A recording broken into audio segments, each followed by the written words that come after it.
So first things first is definitely be checking your mobile website, you know, on your site, like on your cell phone. Just check it periodically. You need to be reviewing it. You need to make sure any updates, don't leave it up to your website provider to make sure your website is running correctly. You know, you always got to be checking that. Secondly is to go through and check what codes have been added to your site. One of the biggest problems is we see is inflated codes on the website that just cause your site to load all of these codes and all this fat before you can actually get to the meat of the page. You have about 10 when you say codes, do you mean plugins, or scripts, tags, things like that? why do you need 8 Google Analytics codes on your website? You know, there's a wonderful tool called Google Tag Manager. If you haven't played with it yet, take a look at it. There's a lot of ways to send code right through that. Keeps it really clean, keeps it really simple. You know, that's a really great way to kind of keep your site very, very clean.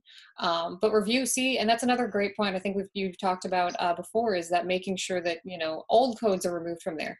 You know, if you're not using a vendor anymore and they have a code on your website, clean that off of there. There's no reason for them to be having your data anymore.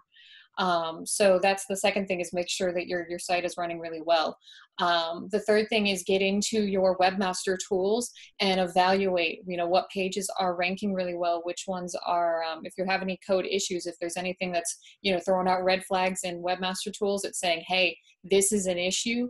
Identify those, and those are great ways to send to your website provider. Even if you don't really know what those codes mean, you know, your website provider should be able to identify that and say, oh, that's a JavaScript issue. We'll take care of that. But that's another great way of kind of just looking into the back end tool. And then again, you know, simplify the site. Look at Apple. Apple has a great site. It's very easy, concise to look through. You know, make sure your mobile website is as clean as possible. I'm going to say that. You know, and then one fun thing that I like to do is I like to have my friends who usually don't go to dealership websites, because I go to sites all the time, so I know how they interact and where to go.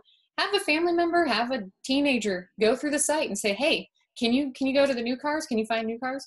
Because a lot of the times mobile sites are not laid out. The menus are not laid out easy enough for someone who's never, you know, doesn't go to sites all the time like that, to get to the new car inventory, to get to the used car inventory, to find, you know, ways to contact the dealer. So, and again, just take note. If you have 1,000 little things across the top of your screen that say, you know, contact me, get directions, schedule service at the bottom, you know, keep it clean, keep it, you know, you don't need to have chat open 3 different places for mobile. You have such a limited space. Let's make it so it's the most optimized for your store.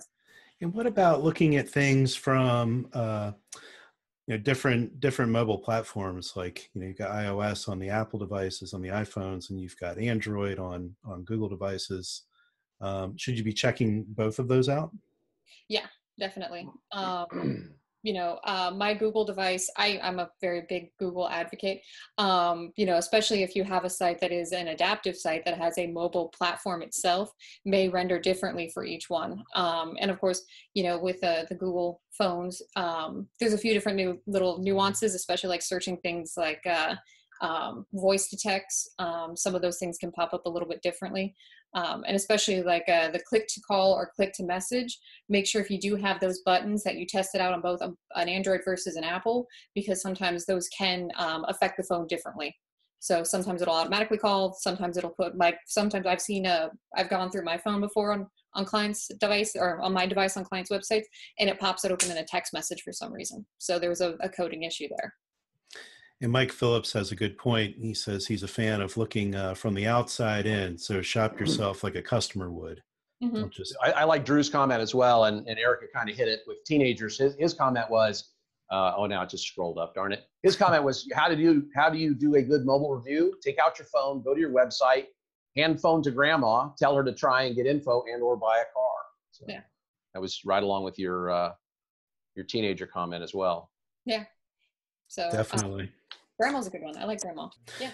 Inventory. Also check your inventory. Make sure that's laying out correctly, because that's one of the biggest issues I've seen is, you know, headers will overlay over top of inventory. That's a big issue, especially with some of these adaptive sites. So yeah, keep that in mind too.